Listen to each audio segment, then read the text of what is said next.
Eliza couldn't shake off the unsettling feeling. The antique mirror in her attic was more than just old, it seemed alive.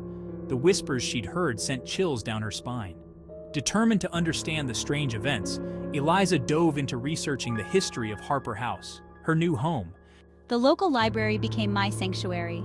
I spent hours poring over dusty books and faded photographs. Slowly, the story of the house and its previous occupants began to unfold.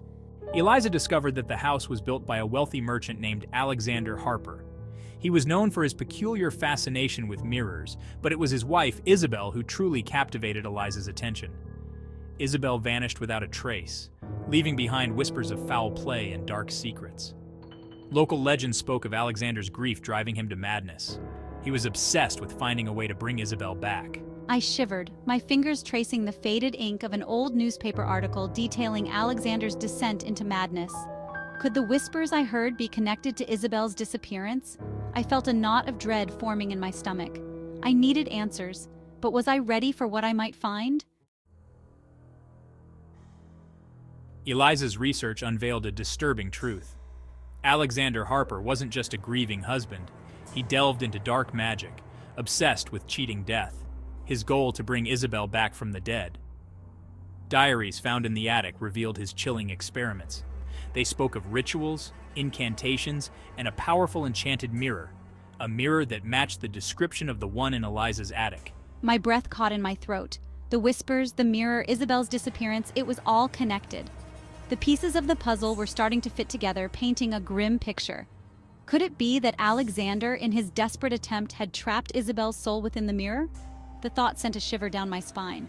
She stared at the antique mirror in the corner of the attic, its polished surface reflecting her own frightened face. What had she brought into her home? Fear battled with a strange sense of responsibility within Eliza. She couldn't ignore the possibility that Isabelle was trapped, her voice reaching out from beyond the grave. The whispers weren't menacing.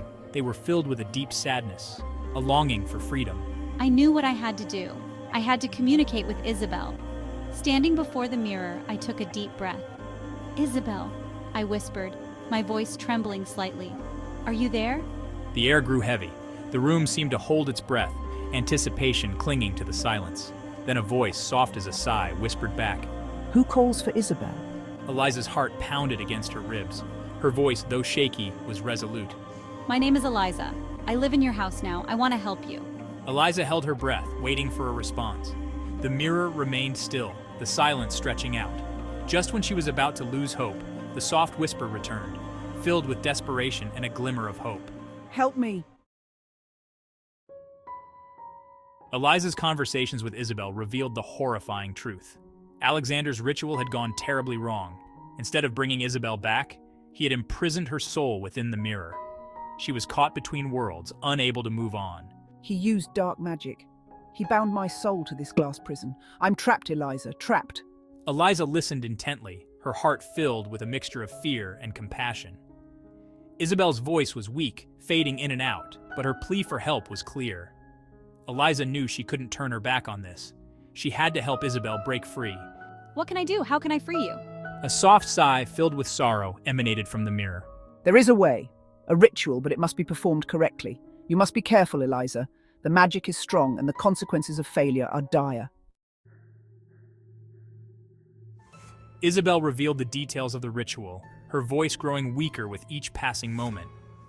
Eliza needed to gather several objects: a lock of Isabelle's hair, found in a hidden compartment behind the mirror, a silver coin from the year of Isabelle's birth, discovered in an old jewelry box, and a single white rose, growing wild beside the crumbling garden wall. These objects held meaning in my life. They will help to anchor my soul as you perform the ritual. The ritual itself involved reciting an incantation, breaking the mirror's surface with the silver coin, and offering the white rose as a symbol of peace and passage. It had to be done under the light of a full moon, which was just 2 nights away. Be careful, Eliza. Dark forces are at play. They will try to stop you, but you must be strong for your sake and for mine. The mirror fell silent, the faint glow that had emanated from its surface fading away. Eliza was alone, the weight of Isabelle's plea and the danger she faced pressing down on her. This is it. This is the moment of truth. Fear threatened to consume Eliza, but she pushed it back. She wouldn't let fear cripple her. Isabelle was counting on her. With trembling hands, Eliza gathered the objects for the ritual. She carefully placed them on the attic floor beside the mirror. The air grew heavy with anticipation as the day of the full moon arrived. The attic, bathed in the eerie silver light of the moon, felt both sacred and terrifying. Doubt gnawed at Eliza's resolve, but she knew she couldn't back down now. Taking a deep breath, she steeled her nerves. She was ready. Eliza began to recite the incantation, her voice echoing in the silence of the attic. Each word vibrated with power, with the weight of hope and despair.